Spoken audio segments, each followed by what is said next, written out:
well, I seem to still be feeling pretty well, so let's take up where we are in the stock market chart. And again, I don't expect most people to be watching most of this, getting the overview, etc. I want to give that, let people see a little bit of the play for, any promotional reasons to try to get some interest in this, maybe, help the designers get a potential market. But also, the primary purpose is really to work through the playtesting side of things. Okay, so stock valuation on this. So this one, each 10% share sold drops the price. And I assume, like in most XX games, it all happens at once. So like if I sell 3 shares at once, I don't get 90 for the first, 80 for the second. I get $270 and the price drops by 3. I like that. I like very volatile stock markets where selling a lot of shares has a big effect.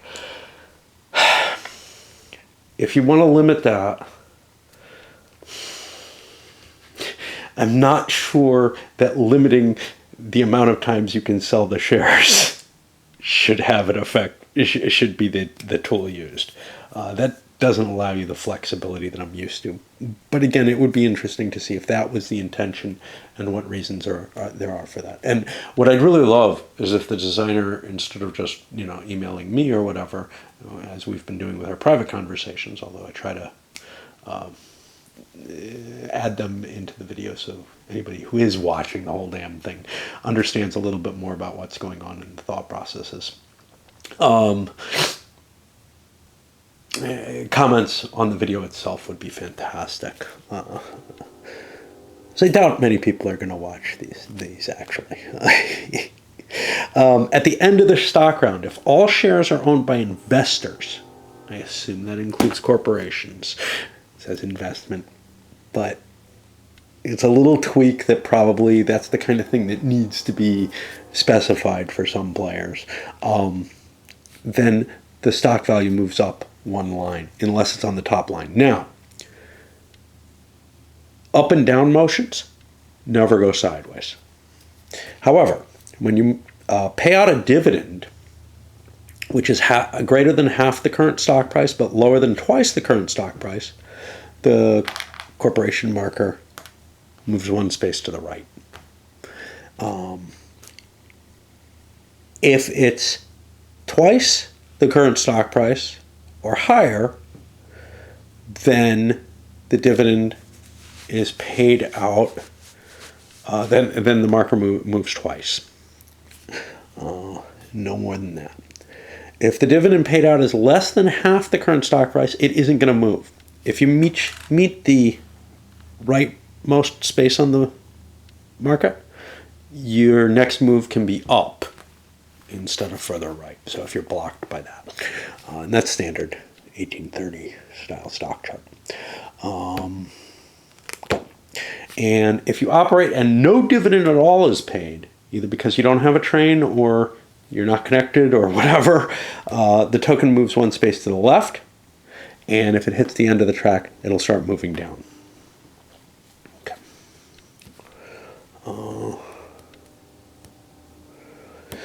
Standard stock stacking, and the rules appear to be the token stacking there, which is the first person into the space is on the top of the stack at the end. And I do that with my flipping and everything, so that's no big deal. If less than 4 stock certificates have been sold, the company has not been floated, and it's not going to be required to operate. In fact, it's not allowed to. Let's see. The 20% is the first certificate bought. An investor remains president as long as no other investor has a larger holding. This is all pretty standard. You have a limit. You can never hold more than 50% of a company's shares. Oh, I always like 60, just that 1830 thing. It really sucks when you hold 50% of a company and, your main competitor for winning holds the other 50% of your company, and you're just like, okay, what's up? You swallow and try to get a feeder. The maximum number of certificates an investor may hold altogether, total certificates, these things count, and each one of these, including the 20% presidencies count, is based on the number of players, and it'll be 10 and 5. And it's kind of weird. It gets bigger.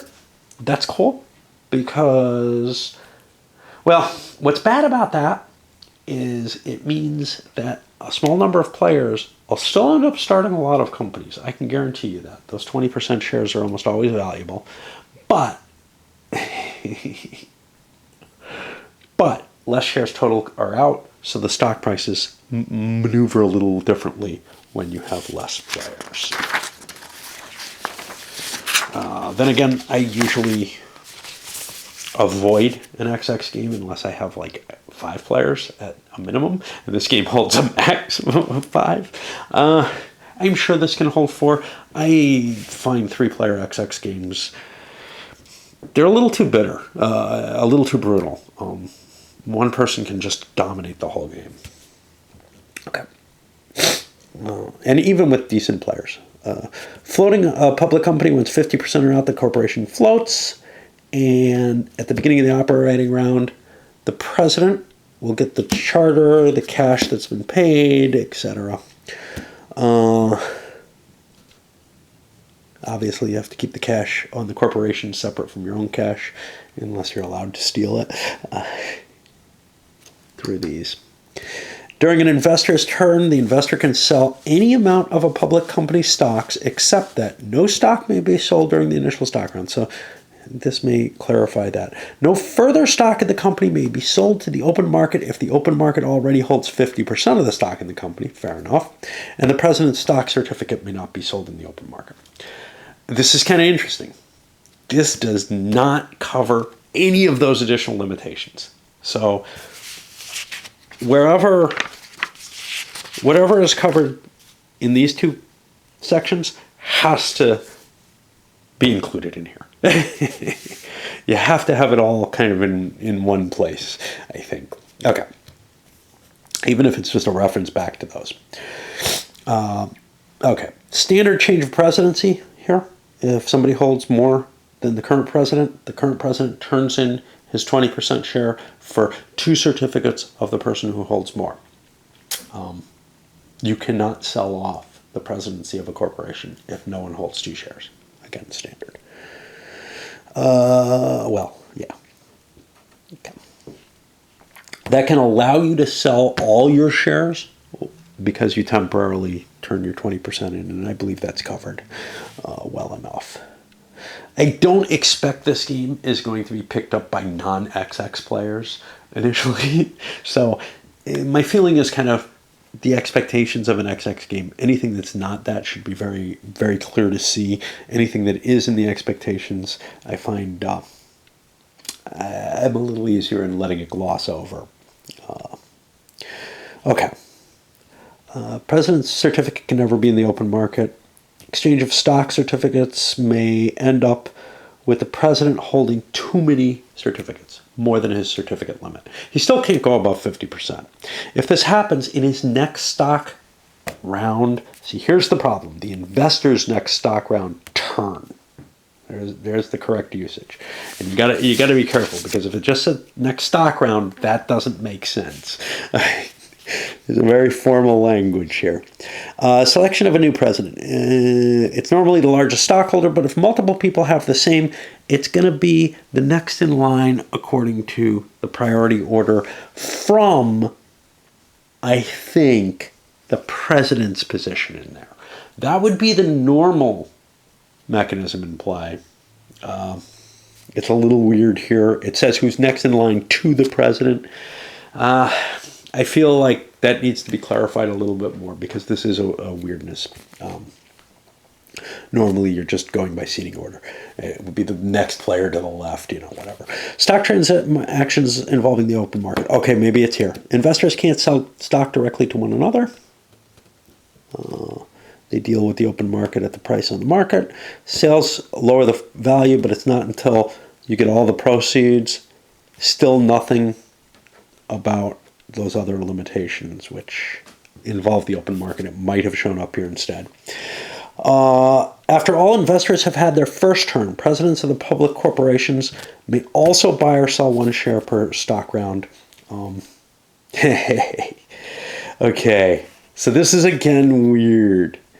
This sounds like and looks like on the chart it should be happening. Everybody gets one stock turn, then the public corporations go in order, and then we go back and the players get to continue on. But this is a little iffy. It says after. It should say something like immediately after. Again, I don't know. I'm being too picky at this point for this level of stuff, but I think that's what's intended.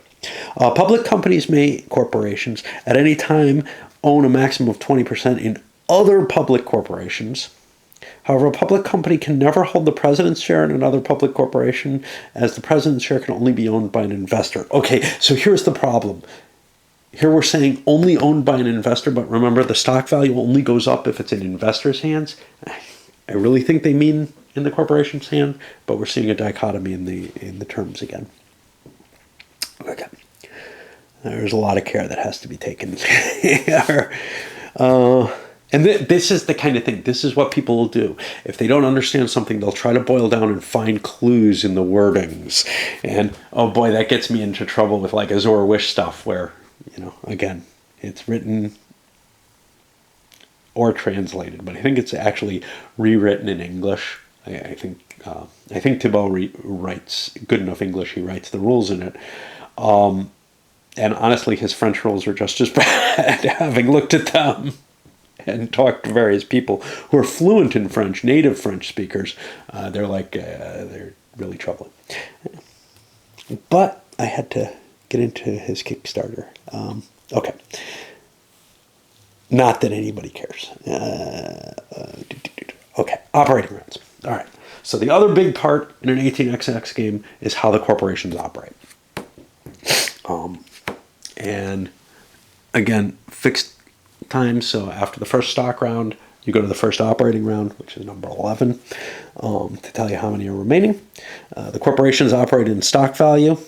If they share the same box, whoever entered the box first gets the priority. You got to be careful with that. I seem to remember there's a way that I messed that up in games. I'm trying to remember why. I don't know. I seem to remember there were games where that got screwed up in some way. When shares have the same value but different columns, the furthest to the right, this is standard 1830. Companies are run by their president and are operated according to a very specific sequence, and they can distribute earnings as dividends or retain them for further corporate activity, and the stock value is impacted by this. Okay, and here, again, the chart may be an issue. Floating corporations follow the steps in the order based on current stock value. That should be floated, not floating. Floating seems to indicate it just floated. Lay the road tiles first. Now, this is somewhat normal for XX. You start with the yellow tiles. They can be upgraded to green, and there's specifics to the rules on that, so we got to look at how those are worded. The greens can be upgraded to browns.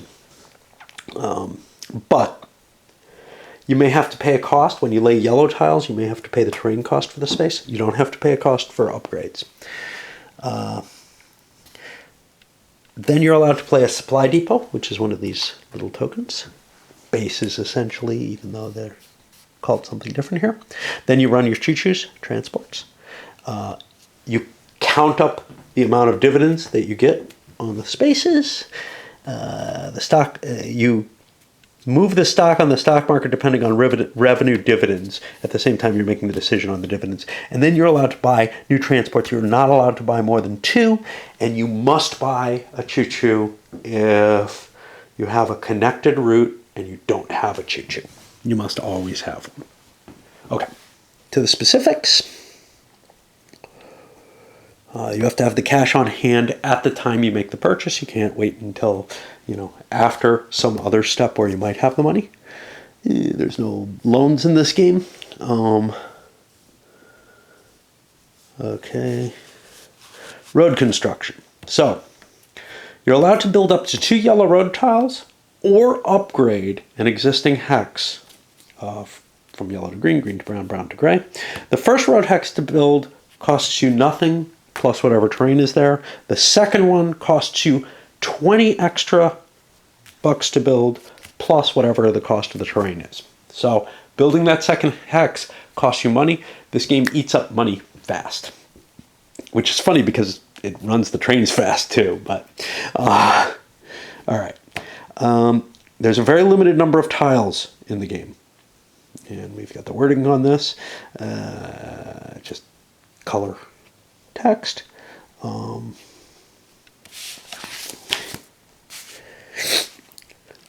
Road tiles have spaces for base camps and supply depot, and they're kind of split. So you see base camp, supply depot on there. There's no differentiation when they're on the board. They can only be placed on hexes with either company base camp symbols or on the red minerals hexes, which are your cities. They cannot be used on any other hex. Road tiles without the BCSD can only be used in the other hexes that are not base camps or mineral hexes. Roads are necessary so they can transport. There's some limitations on building roads. You cannot build it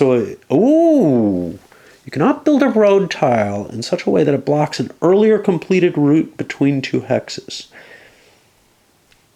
I don't think that's anything new, but that's weird wording.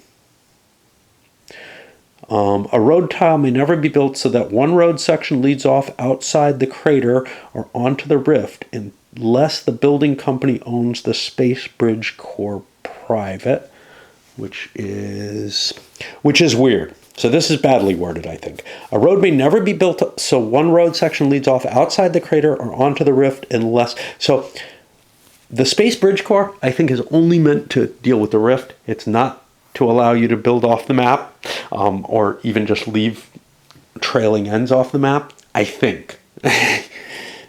So that's worded in a way that's a problem with that. There's one exception. The 5 hexes that have valid road hexes going off the map, you can connect to those. Okay. A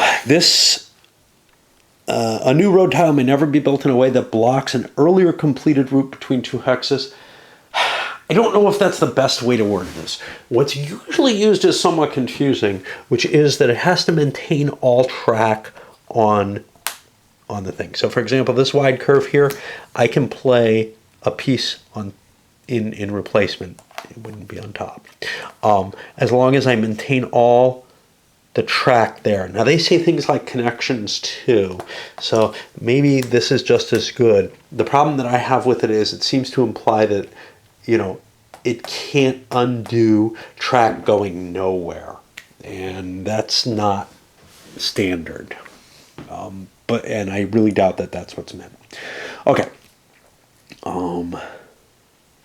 2 of the resource places have 2 dots, and they use these tracks, and there's a whole lot of these. I kind of wish there were no double doinks in the game, because out of all the tiles that there are in the game,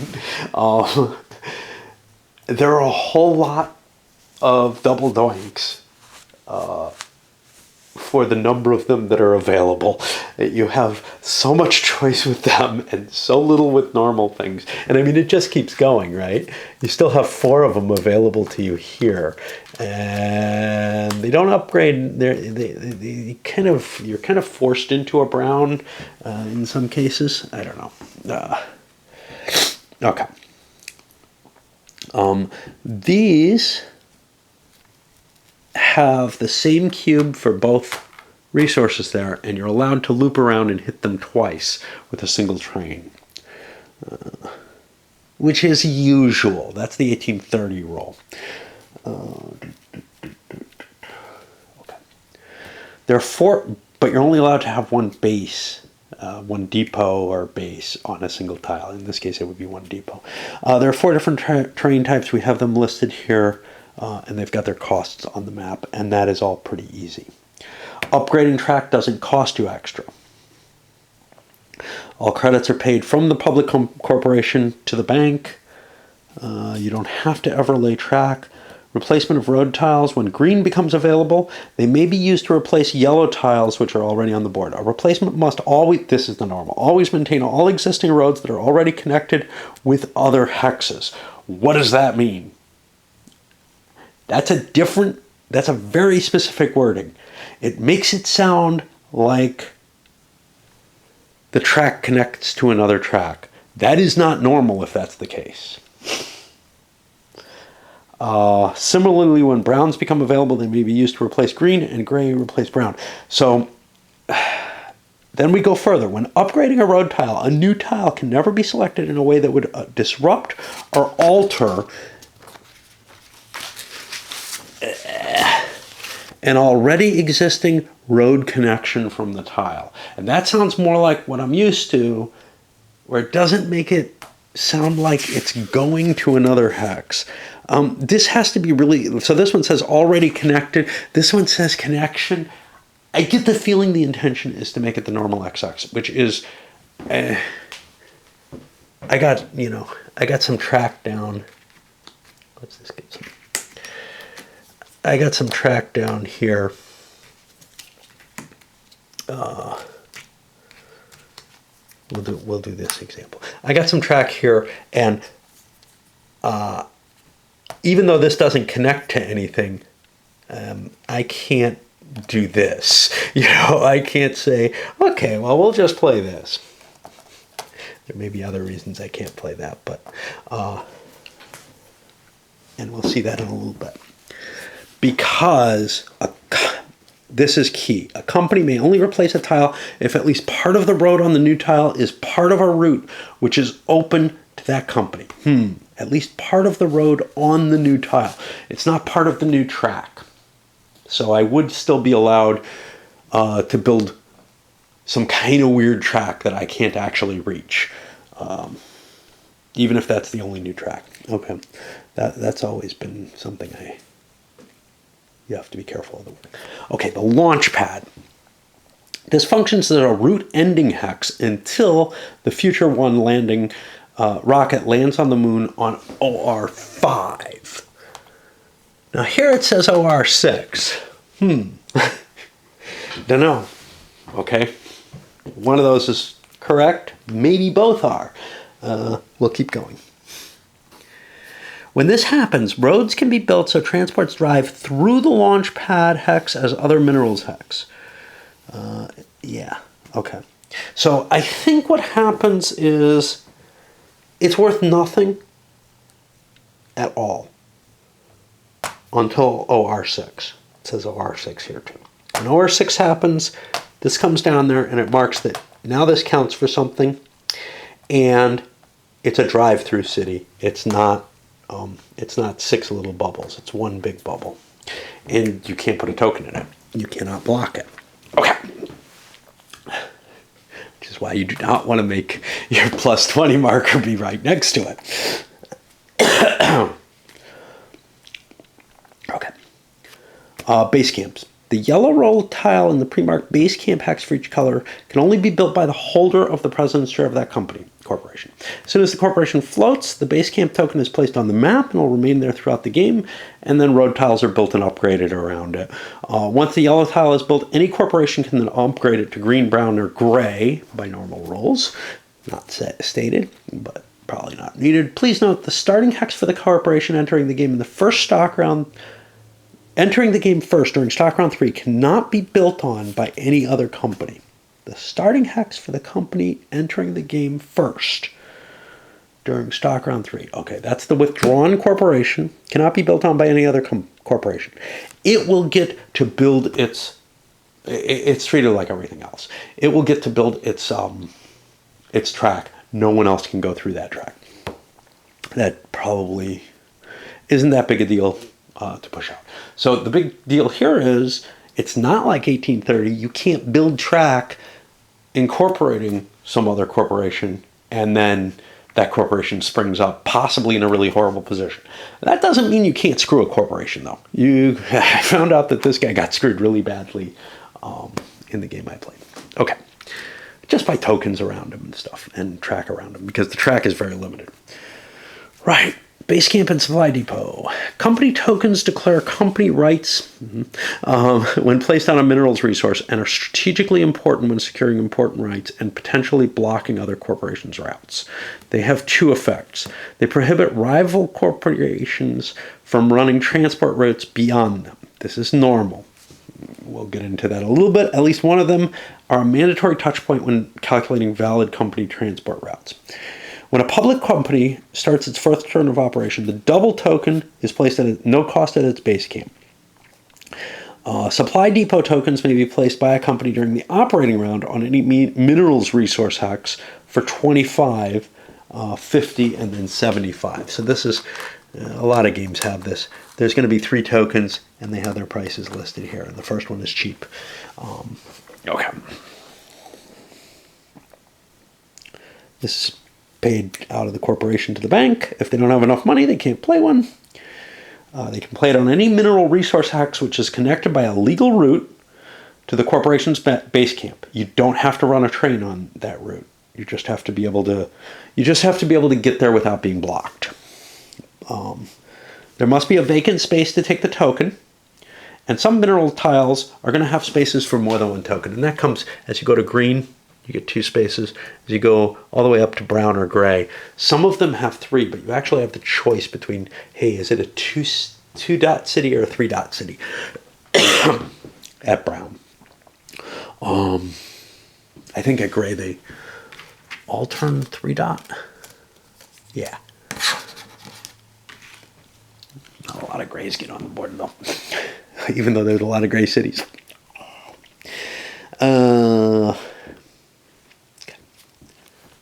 Where are we? Okay. 2 tokens of the same corporation may never be on the same hex. Important when you're at these double dot spaces because they have 2 segmented dots that you might want both of them. You can't have them both. That's an 1830 thing. I used to think you could. It was so cool. The Erie was like massive. Now it's just always playing by the rules and all that. Boop, boop, boop, boop, boop.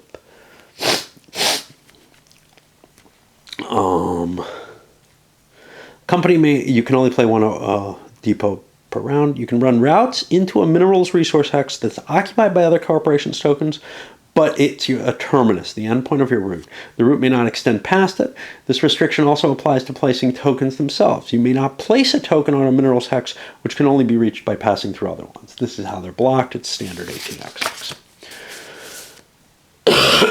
Okay, we need to take a little break because we're beginning to feel this and our battery's running out.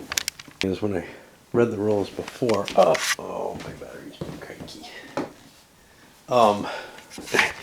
You know, by the time I got to this point, especially in areas where it didn't seem like anything was different, I kind of skimmed. So doing this is helpful. I've learned a couple of things where I found additional stuff that I didn't find the first time through.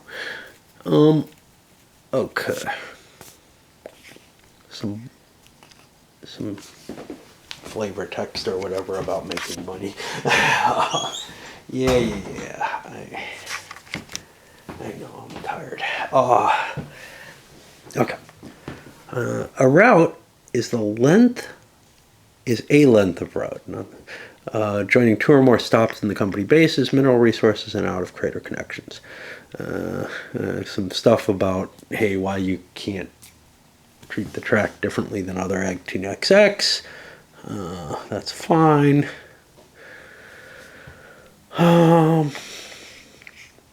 You can begin or end at any location generating income.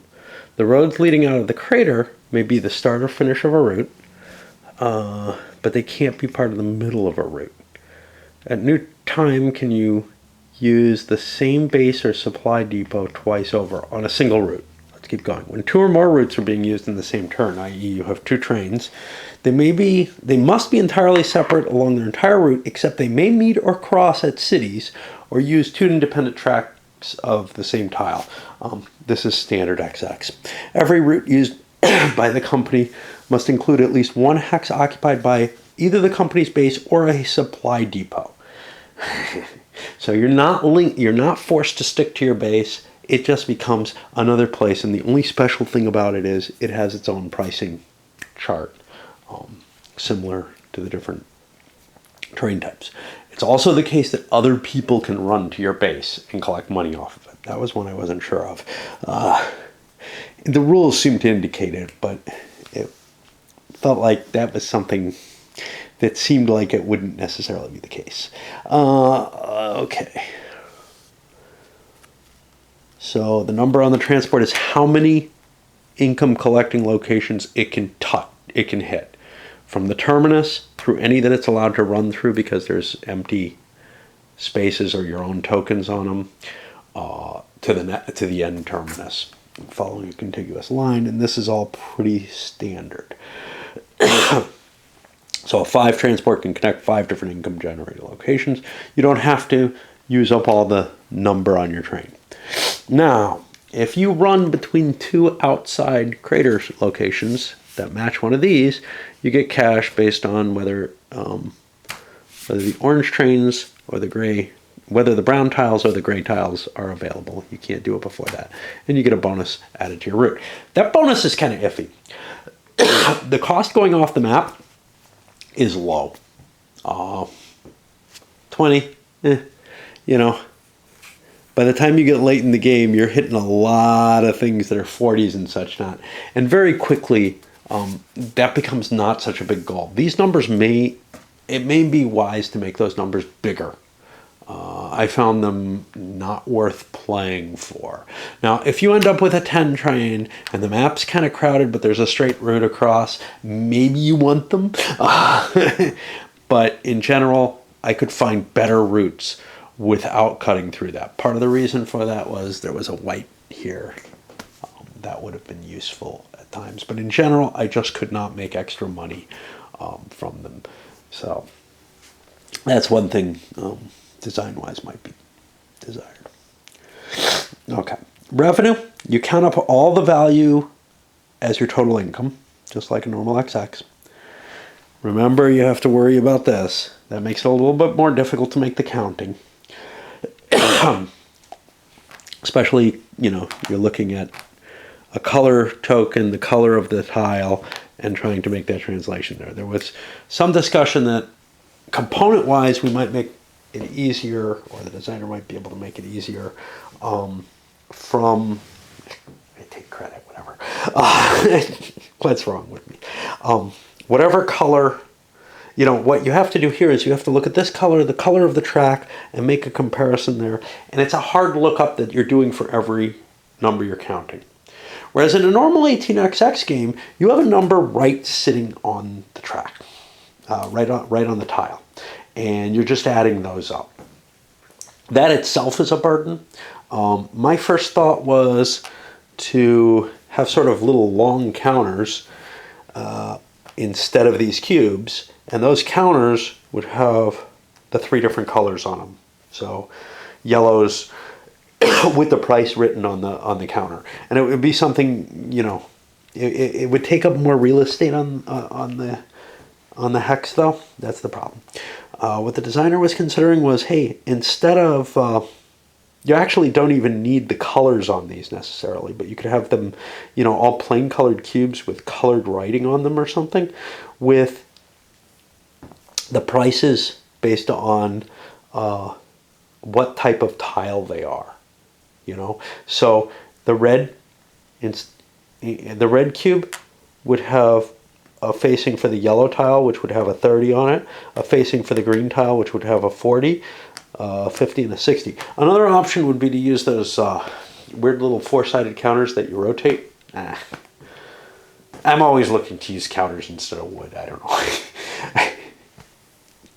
know. But yeah, you could definitely. I think it would be helpful during play to make these lookups a little less expensive on the players. And I don't think it would increase the cost of the components significantly. Although writing on these would, compared to, I don't know. What do I know about game production? Okay, nothing. Okay.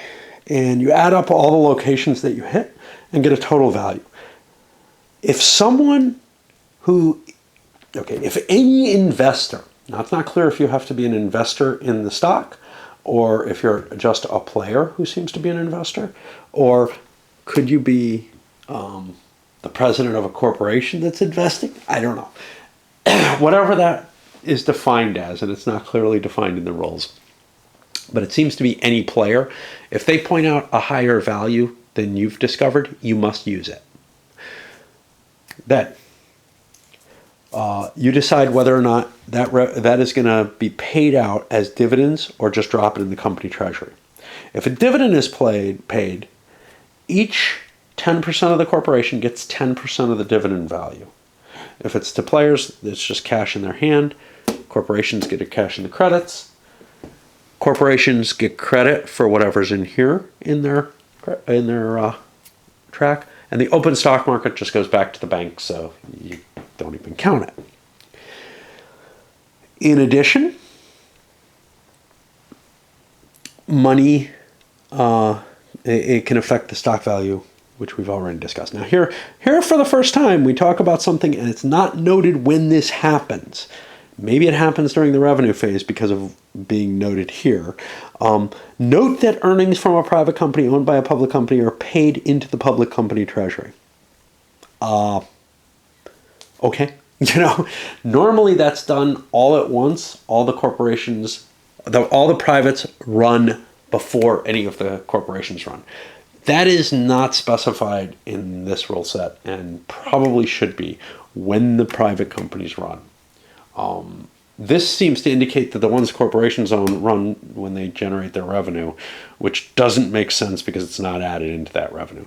I would suggest instead having a section in there where they're actually spelled out in the operating round structure before any of the corporations go, all the privates go in order, presumably.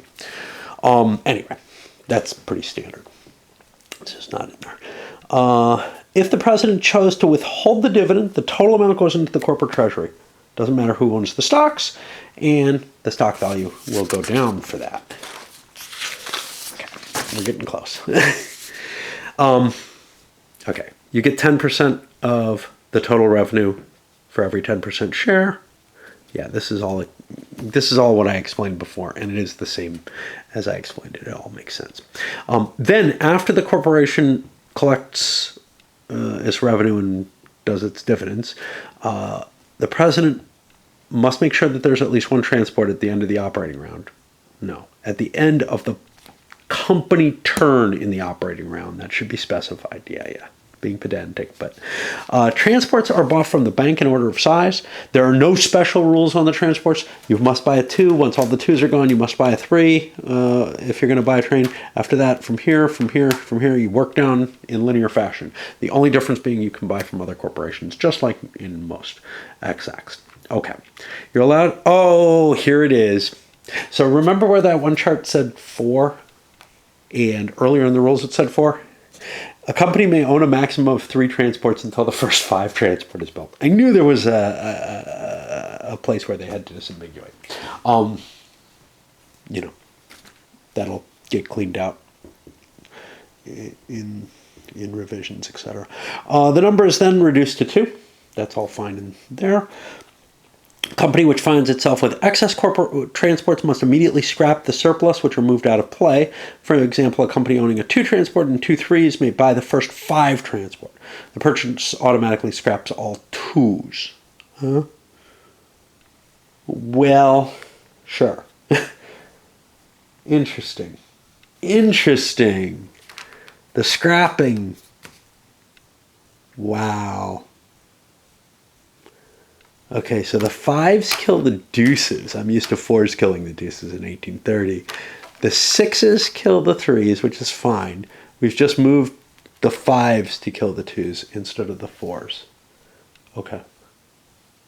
So we're trying to delay the train rush a little bit, which might make it impact you more, but you don't know what it means. It probably makes these 4s even worse than they are in 1830. They felt pretty painful. Okay, let's keep going. Okay, so here's a weird little rule. And yeah, we already kind of explained the what if you have a 2, a 3, and a 3, and you're at your max, yeah, yeah, and you, yeah. Okay, let's say we have 2 3s here, and I buy one. I buy one of these. I'm allowed to buy the first one. Now I've got too many trains. This gets scrapped. Okay, that is explained here. But here's where we get weird. A company may buy a new transport while already being on the max transport limit if the purchase triggers older transports to be scrapped, which results in that company replace one transport with another and therefore do not breach the transport limit. That is very weird. I feel like this was some kind of decision because people felt like they hated being stuck with, I don't know, they bought too many two trains and couldn't buy the first 5 or something like that. But okay, it doesn't really do any harm that I've seen. It gives you a little bit more flexibility at certain times, that's all. In forced purchase and insolvency, if you don't have enough cash and you need to buy a train because you don't have one and you're hooked up, then you must pay everything out of the corporation. You must sell the investment shares. Now, yes, that's the first set. Then, you must use your own cash to pay off the train. And finally, you can raise further funds, you must, by selling off your own stocks and private companies. Huh? How do you sell private companies? Such sales occur immediately. I don't know. They can only go back to the... No, they can't go anywhere as far as I know. There's no rule for selling private companies, but maybe you could cut a deal with someone. I doubt it. It doesn't seem valid. Such sale, you normally can do that in the stock round of games, but there's no rule for it that I've seen. Such sales occur automatically during the operating round in question, but in all other respects conform to usual rules, i.e. you can't overflow the stock market and stuff like that. They may not lead to a change in the president of the company that's going bankrupt. Not concerned, but that has to buy the train. The president may sell private companies he or she owns, if he or she can find a buyer. I guess this is the only time you can sell private companies. Okay, well, glad I saw that. A president who controls more than one company may arrange for the purchase of a transport from another company which he controls, but is not required to do so. Now this, I think 1880 is, again, the game that does this.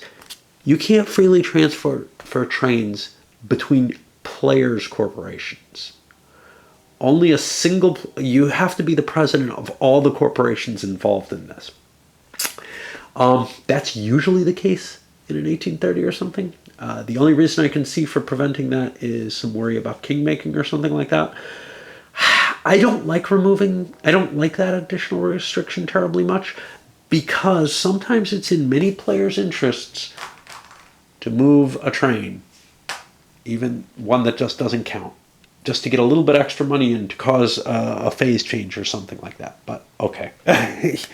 I can see where some people feel like that's abused.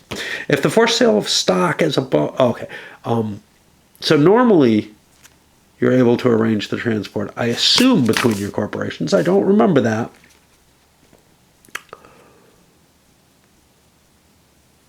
It can be bought from a bank at face value or from another corporation at mutually agreed price. Okay, so this is interesting. Transports may either be purchased or from another company at any mutually agreed price. That sounds pretty general. Whenever transport is purchased from one company by another, the transfer takes place in the purchaser's turn. Companies which have the same president may sell transports to each other for at least one credit. Interesting. I don't know what that restriction is, but it looks like there may be some intention. So it doesn't look like there's a limit to voluntary sales of trains between corporations. There may be one to involuntary purchases, and I don't think that makes any sense. I understand why you'd want to prevent voluntary. I don't understand why you'd specifically to prevent all, but I don't understand why you would want to prevent specifically someone from crashing, unless they were juggling their own train. I just can't think of it. It might be intended. If a forced sale of stock causes a change in control of a corporation, this change takes place immediately. Remember, it can't be the company going bankrupt. If the president's not able to raise the required sum of money, even by selling everything, he or she is allowed to sell. He or she is declared bankrupt and is out of the game. This is not 1830, though. There is no rule in the game currently that ends the game other than by getting here. Moreover, there are no current rules on what it means for a player to go bankrupt. And remember, somewhere else it was talking about corporate bankruptcy. I'm kind of glad it talked about corporate bankruptcy, because when I played it, my bankruptcy rule was, okay, the player is bankrupt, their corporation is bankrupt, all of its tokens come off the map, all of its stock is gone, it's just gone. There's nothing it can do, and it would just be a bone to people if they couldn't sell the shares here. Its value is just going to decrease like mad, whatever. So it just vaporizes if it goes bankrupt. Another thing that's not covered, though, was the situation I had, which was the guy who had one corporation, went bankrupt. That corporation was bankrupt, removed from the game. They had another corporation that nobody else could buy. I put that corporation into a form of receivership. It could take no voluntary actions. But a corporation, if it has a train, has to run the train. And if it has to buy a new train, it has to buy a new train. So all it could do was involuntary operations. And here's where it's iffy. It would run for the maximum amount that anybody could find, taking the word of investor to be any player at the table. Okay. All right.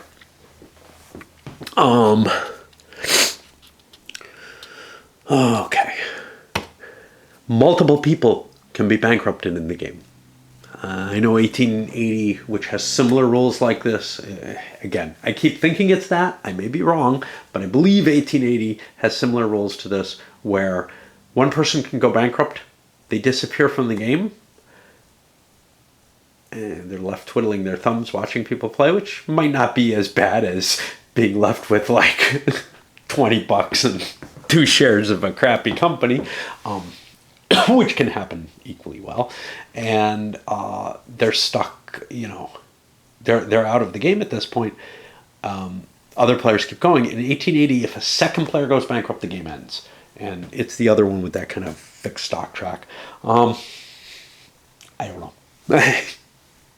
I think it's cooler to have people just going bankrupt if it happens. Like if 2 people go bankrupt, so what? Okay. When you hit liftoff, the game ends. And it's scoring time. Future One leaves the moon with a cargo full of minerals heading back to Earth. When this happens, the winner of the game counts each investor's private cash in hand, total value of stocks, according to the value of the stock chart, any private companies they have, any private companies they have, any money in public corporations, transport, other factors, don't get added in. All that counts for you is actual stock certificates and cash you have. It's kind of important that private corporations don't, which gets rid of the fact that they don't disappear back here.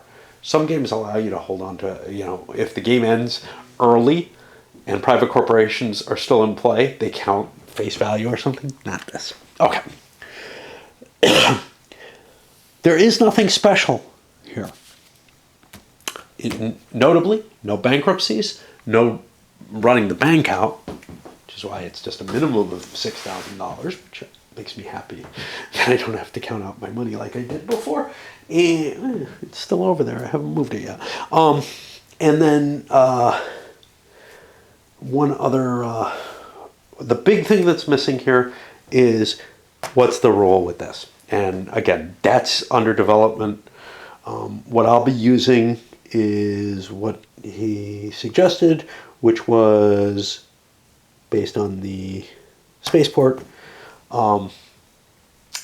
You have to have made a run through here at some point in the game. Once you've done that, you have delivered your minerals, and you never have to go there again. At some point, not at any point in the game, after the rocket lands. And it may not be your best run that you can make, which might prevent you from getting there. That's problematic. I think there would have to be a special rule in there to say, hey, if you want to make this run, you're allowed to make it instead of making the highest valued run. If you never make that run throughout the game, you take a big hit on your stock market. He was suggesting about 10 spaces on there. Other possibilities is to make this kind of like a bell ringer type thing, like the 1870 rule. I don't know what else. Yeah, it seems like stock value is the only thing you can screw around with. It is possible to get cut off from there and not make it. I had 2 players have difficulty getting there. One was, they were both late starts. All the early starts were able to set themselves up safely, but they could get themselves in trouble.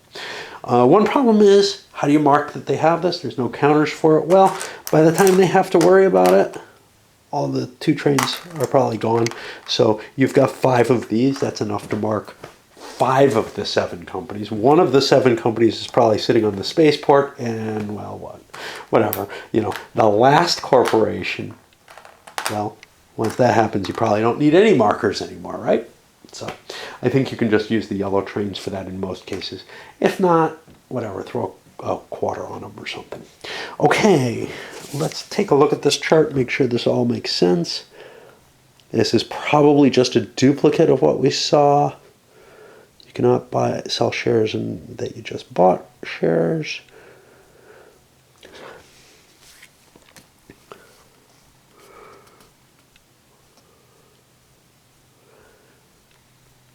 Not buy shares from which you sold. That makes sense. I think these are duplicates from what we saw before. What's on the back? It's an empty page. So that is it. And I got to cut the camera because the battery's just about dead. Let me think. Whatever I do in the game, I'm trying to kind of capture what I think the designer is aiming for. If I have ambiguities, if I come up to questions, I have had to ask about a couple of things that were really key, like, you know, what his intentions were with this. Did it matter? Because the spaceport has this special ability that seems pretty important.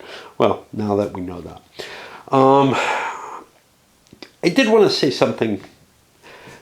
This is not, in some ways, my ideal of an 18xx game. No, it's not bad. I like it. I like all XX, basically. But if you think about the ones that kind of overburden me, like 2038 really overburdens me. This one also has some mechanical aspects that hurt. So the cubes, replacing them, that would be a fairly helpful thing. But I'm not sure how I feel about the paint of the stock tracks, for example. So my first thought was, oh God, you know what? I'm always tempted to you have as much track as you need. If you need a track, you can play it. There's no shortage of track. And I know some people play options like that, especially on the computer. And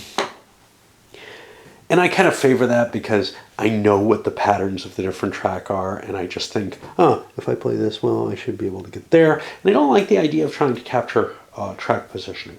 However, unlike in most 18xx games where there's a limited number of tracks and then you have to search all around and see them, the fact that there's only like one of each track means that if you want to screw somebody over, or you want to know whether or not you're potentially going to be screwed over, you can just assume that you can be. Somebody can screw you over just about anywhere. So whatever you do, whatever you plan, the only thing that's going to give you a little bit of a bonus is the fact that you can lay 2 yellow tiles in one turn. And, you know, that way you won't get totally hosed. And 1870 has that too with the 2-tile play. And 1880 also has 2-tile play, but it's got this whole weird mechanism going on that's kind of neat. So I'm a little less negative about the track limitations than I thought I would be, which I found kind of neat. What What else? Just some other heads ups here. The train rush is very, very fast, at least in the game that I played. It's kind of neat that there's this. You're not playing with a fixed map, you know. One of the things with 18xx sometimes is like, well, it would be fun to play 1830, but on a different map, and that's how like 18GA and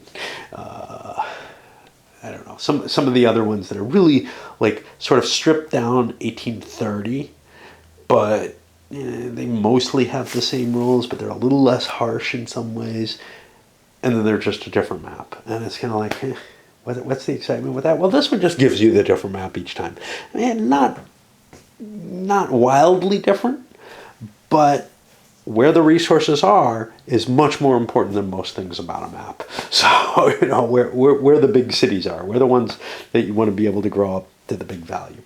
And there are a lot of them available. Runs can get quite large, especially with those big trains. Any other thoughts? Again, as I said before, I think these might be a little undervalued. At least that was the feeling that I got off of one play. As always, it gets kind of tedious at the end. You probably want to write down where I write down values, how much a run is early or at the end of the game. Instead of doing that, sometimes it makes sense to just start writing them down as you get late in the game, so that you kind of know what your baseline is. It can get really gnarly. The way you have a fair amount of tokens, you have a fairly different. The map ended up pretty open in some places, which meant that you could make lots of different runs. And with some of these weird track plays, it felt like there were a lot of different options. Even with the 5 or 6 train. I think this is meant to replace, you're meant to buy to replace in for that from my reading of the rules. That's not how I played it before. We'll give that a try and see how that is. What else? I don't know. One thing that I learned, and again, I'm just trying to give you a few ideas of what I kind of felt out of my first play, and then we'll see how that translates over. But one thing, buying a second company, it's a big, hard question. You kind of need to do it to push these trains out. One exception to that, though. If the game freezes, the UN contract can kick a train away. But it only does it once. Now, like in 1880, there's a train that disappears every turn or whatever. There are a lot of trains in that, though. Here instead, there's one shot to destroy a train. And if you target that and land it right, well, almost always, I think, it's going to be enough to start the train rush. But is it if only 5 companies ever start? Because the last 2 companies I started in my game, boy, were they hosed. They never had the good routes that they wanted, even though one was connected. So the SM player also started the MA. And by doing so, he ended up bankrupting himself. So basically what I saw was both this, and then the Intergalactic here got completely cut off and was not able to make it here. So their stock values basically did not increase throughout the game. They may have actually lost money on stock value. So we did not see good outcomes from buying those second corporations. Usually I'm used to, hey, I want that 20% share. I'm not sure you necessarily need that second corporation. You might be better off being an investor. Unless somebody's stupid and hands you an opportunity to drop a company on them. But priority is a little harder to keep track of because of the pricing. Just in terms of like, am I going to get priority or not? You know, that kind of decision making. Usually it's very easy to see in 1830 because of the flow. You can say, Yeah, it looks like the guy to my left just started a company. Guess I'll be getting priority this turn. You might not, but you have some advantages towards getting it in terms of knowing that they'll go a certain amount of rounds. Here, man, to get priority, you have to have the most cash on hand, unless the ordering is screwed up like it is on the one chart. In which case, God knows. you know, you have to keep track of which operating round, which stock round it is, and figure it out from there. All right, so this is the second one going up. I'm not going to start playing today. I don't think. I'm pretty shot doing this. But yeah, we'll get started tomorrow, I guess. All right, sending this one up.